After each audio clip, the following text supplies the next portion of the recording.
मैं न कांग्रेस के खिलाफ हूं, न पंडित नेहरू के खिलाफ हूं। हमारे देश की राजनीति हमारे देश को जोड़ने की राजनीति होनी चाहिए, ना कि गृह युद्ध पैदा करने की राजनीति। आज जो लोग केवल धर्म के और जाति के नाम पे वोट ले रहे हैं, उनसे हम ये प्रश्न तो पूछें कि रोजगार, शिक्षा, चिकित्सा, हमको राजनीति नहीं करनी है जो लोगों को दबाए। हमको राजनीति करनी है जो लोगों को उठाए। ताकत वो नहीं होती जो लोगों को दबाने के लिए इस्तेमाल की जाती है। ताकत वो होती है जो लोगों को उठाने के लिए इस्तेमाल होती है। किसान इस समय कितने बड़े संकट में है। कोई टीवी चैनल दिखाने को तैयार नहीं, कोई अखबार लिखने को तैयार नहीं। केवल क्या लिख रहे हैं? हिंदू मुस्लिम, जाति पाति, तोते के तरह। भाई को बांटो, भाई को काटो।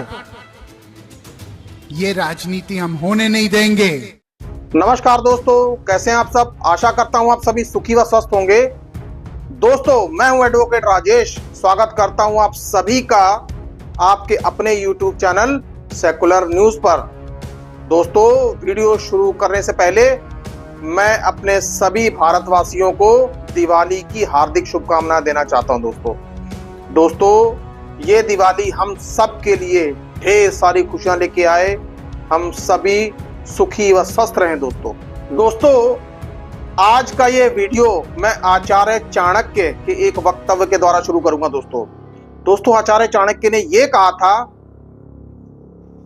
कि समय में इतनी शक्ति होती है कि कोयला भी धीरे धीरे कभी हीरे की शक्ल ले सकता है। दोस्तों, जी हां दोस्तों, मैं बात कर रहा हूं राहुल गांधी की। लेकिन दोस्तों, आगे चर्चा हम इस बात की करेंगे कि एक समय था जब 2014 के बाद भारतीय जनता पार्टी सत्ता में आई थी और राहुल गांधी को कैसे कैसे टारगेट किया गया। दोस्तों, राहुल गांधी को तरह तरह के नाम दिए गए। दोस्तों, लेकिन कई ऐसे लोग थे जिन्होंने राहुल गांधी को उस समय जमकर क्रिटिसाइज किया, उनकी जमकर आलोचना की। दोस्तों, 2023 के बाद वही लोग राहुल गांधी का अब प्रशस्ति गान करते हुए नहीं थकते हैं। दोस्तों, ऐसे कई लोग हैं और ऐसे कई लोगों पर मैंने वीडियोस आपको दिखाया भी है। दोस्तों, लेकिन दोस्तों, इस लिस्ट में एक नया नाम और भी है। दोस्तों, और वो नाम कोई और नहीं, वरुण गांधी। दोस्तों, चौंकिए नहीं, वरुण गांधी राहुल गांधी के चचेरे भाई हैं। दोस्तों, मेनका गांधी उनकी माता का नाम है और संजय गांधी उनके पिता। संजय गांधी जो कि स्वर्गीय श्री राजीव गांधी के छोटे भाई थे। दोस्तों, इंदिरा गांधी स्वर्गीय प्रधानमंत्री श्रीमती इंदिरा गांधी के वो छोटे बेटे थे। दोस्तों, खैर दोस्तों, एक बात और भी महत्वपूर्ण है कि दोनों ही परिवार अलग हैं।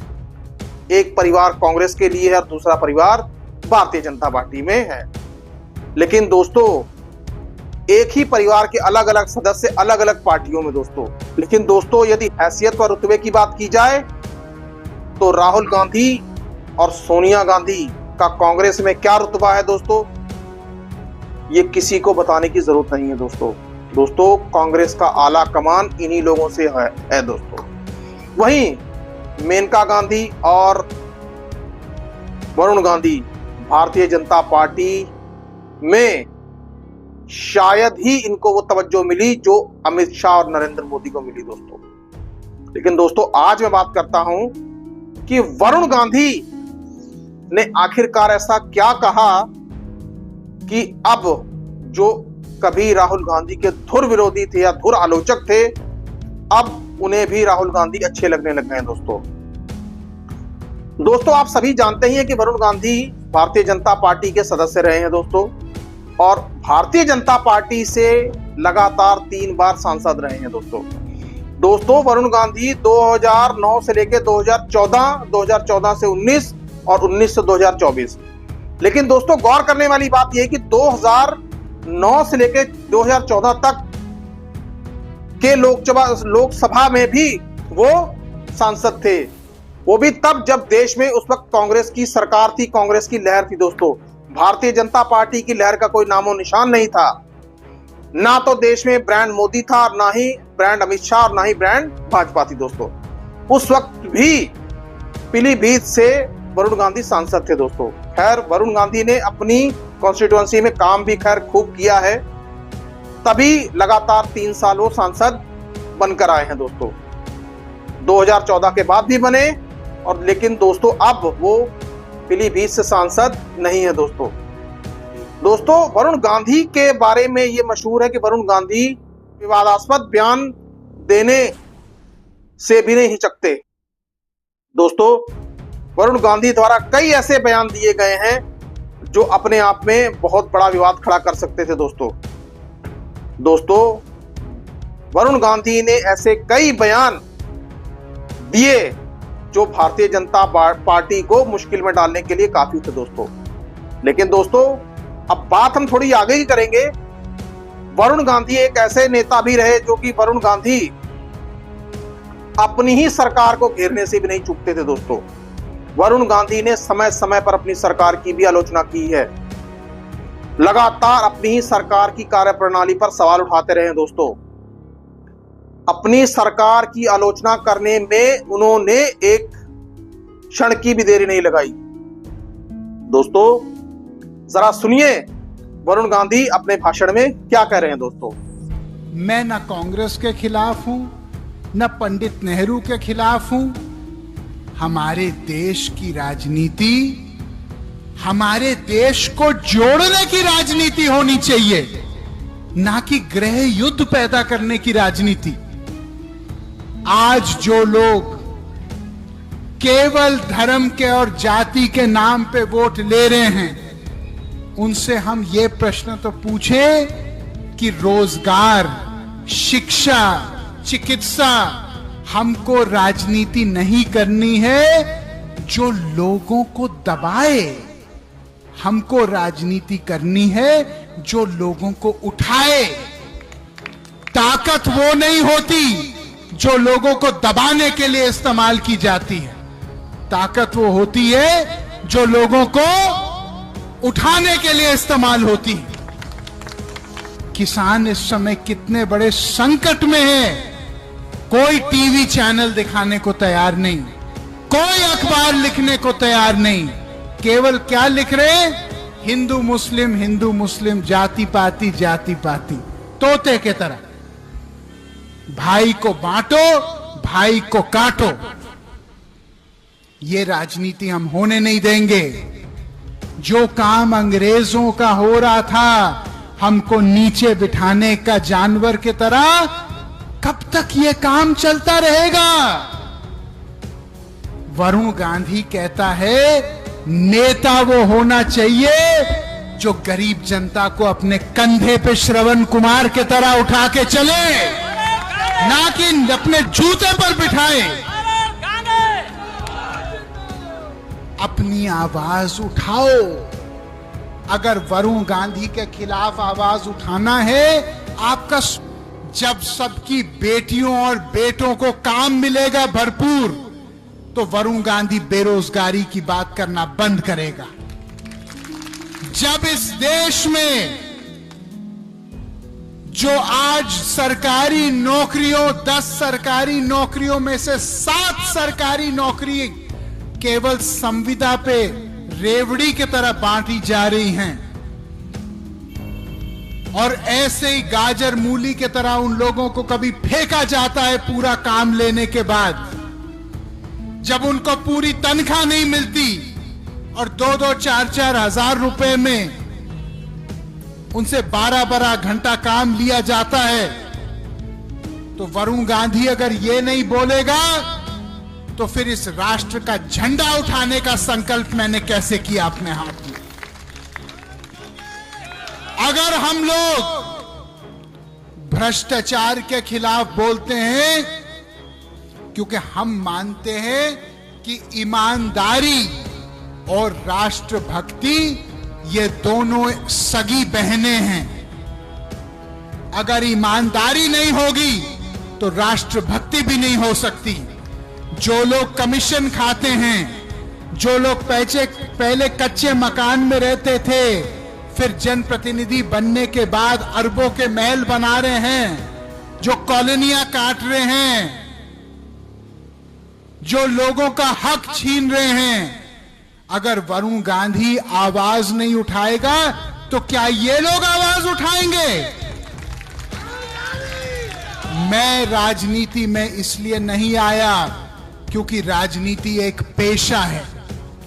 ना मैं राजनीति में कुछ बनने आया, मैं राजनीति में आया तो इस मिट्टी की खुशबू जो मुझे लगती है, इसका मान सम्मान बढ़ाने के लिए मैं आया हूं।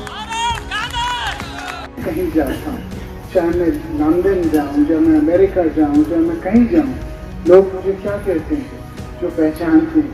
लोग कहते हैं हाउ इज पीलीभीत, कहते पीलीभीत कैसा है, वहाँ के लोग कैसे हैं, आप यहाँ घूम रहे हो, वहाँ कौन देख रहा है? तो बात यह है कि मुझे कहीं ना कहीं लगता है कि हमारी पहचान इस पीलीभीत से है और पीलीभीत की पहचान हमारे से है। और ये बहुत पवित्र संगम, इस संगम को मैं हल्का नहीं करना चाहता। जब भी मैं आता हूँ तो मैं बंगाली समाज से एक निवेदन करता हूँ। मैं कहता हूँ किसी को भी आप वोट करें, किसी को भी करें, लेकिन भेड़ चाल में ना करें, दिमाग लगा के करें। ये नहीं कि कोई आया भारत माता की जय बोल दिया, जय श्री राम बोल दिया, आपने वोट डाल दिया, क्योंकि उसके बाद आपकी गिनती भी वैसी हो जाएगी जैसे कि आप लोग एक एक मनुष्य, एक एक आत्मा नहीं हो, आप लोग बस एक संख्या। मैं नहीं चाहता हूं कि आप एक संख्या बने, मैं चाहता हूं आप एक एक यहाँ पे देवी, एक एक देवी समान, उसकी एक सोच हो, उसका एक सम्मान हो, उसके बच्चों के सपने हो, उन सपनों का आदर हो। नन्हे मुन्ने बच्चे हैं, बच्चियां हैं, बेटियां हैं, बेटे हैं, मैं चाहता हूँ ये जमीन हम उनके लिए सींच के जाएं। मैं चाहता हूँ कि महाराज जी दे दीजिए, फिर क्या फर्क पड़ता है, हो सकता है कोई जरूरी हो। क्यों मत सुनो, इधर आ, इधर आ जाओ। आप बिल्कुल इनको ऐसा मत करो कल जाके ये मुख्यमंत्री बन जाएंगे, फिर हमारा क्या होगा। समय की गति को समझा करो महाराज जी। मुझे लगता है आज समय अच्छा आ रहा है। मैं इतना ही ये कहूंगा। तो दोस्तों, आपने सुना कि वरुण गांधी ने अपने भाषण में क्या कहा। दोस्तों, अपनी सरकार पर वो सवाल उठाते दिख रहे हैं। दोस्तों जिस तरह से वरुण गांधी बोल रहे हैं दोस्तों आपको कहीं से भी लग ही नहीं सकता कि ये वरुण गांधी बोल रहे हैं कि राहुल गांधी बोल रहे हैं। दोस्तों एक एक शब्द मानो ऐसा है कि जो शब्द राहुल गांधी संसद में खड़े होकर बोलते हैं दोस्तों, या पब्लिक मीटिंग्स में बोलते हैं। दोस्तों वरुण गांधी की इस तरीके की शब्दावली या इस तरीके के भाषणों की वजह से सियासी गलियारों में तो ये भी सुगबुगाहट खड़ी हो गई कि क्या वरुण गांधी अब भारतीय जनता पार्टी छोड़ने वाले हैं। दोस्तों क्या वो कांग्रेस में जाने वाले हैं। दोस्तों खैर, इस बात के ऊपर राहुल गांधी से सवाल भी पूछा गया, लेकिन राहुल गांधी ने कहा मुझे तो पता ही नहीं और मैं बल्कि कंफ्यूज हूं। दोस्तों जिस तरीके से वरुण गांधी ने राहुल गांधी की स्टाइल में भाषण दिए हैं दोस्तों, क्या ये मान लिया जाए कि वरुण गांधी अब भारतीय जनता पार्टी में अपना सफर खत्म करने वाले हैं। दोस्तों अब ये तो खैर समय ही बताएगा कि वरुण गांधी आगे क्या करेंगे दोस्तों, क्योंकि वरुण गांधी भी 2024 के लोकसभा चुनावों में नहीं लड़े थे, क्योंकि उनको भारतीय जनता पार्टी ने टिकट नहीं दिया। दोस्तों बड़ी हैरानी वाली बात है कि एक सांसद जो आपको लगातार 3 बार सीट जीतकर दे रहा हो और आपने उसका टिकट काट दिया। दोस्तों अब ना वरुण गांधी ना अब सांसद हैं, पार्टी के नेता ही हैं दोस्तों। दूसरी ओर उनकी माता मेनका गांधी भी सुल्तानपुर की सीट हार चुकी हैं दोस्तों भाषणों से तो ऐसा ही लगता है कि वरुण गांधी के ऊपर राहुल गांधी का पूरा प्रभाव पड़ा है दोस्तों शायद यही वो वजह रही होगी कि भारतीय जनता पार्टी ने वरुण गांधी का 2024 के लोकसभा चुनाव से टिकट काट दिया दोस्तों अब ये तो समय बताएगा आगे दोस्तों, अब ये आगे समय ही बताएगा कि वरुण गांधी किस ओर जाएंगे दोस्तों आज का ये वीडियो वरुण गांधी के ऊपर था, उनके दिए हुए पूर्व काल में भाषणों के ऊपर था। ये वीडियो आपको कैसा लगा कृपया कमेंट बॉक्स में कमेंट करके मुझे जरूर बताएं दोस्तों। और दोस्तों इस वीडियो को ज्यादा से ज्यादा शेयर करें दोस्तों। सुखी रहिए, स्वस्थ रहिए। जय हिंद, जय भारत।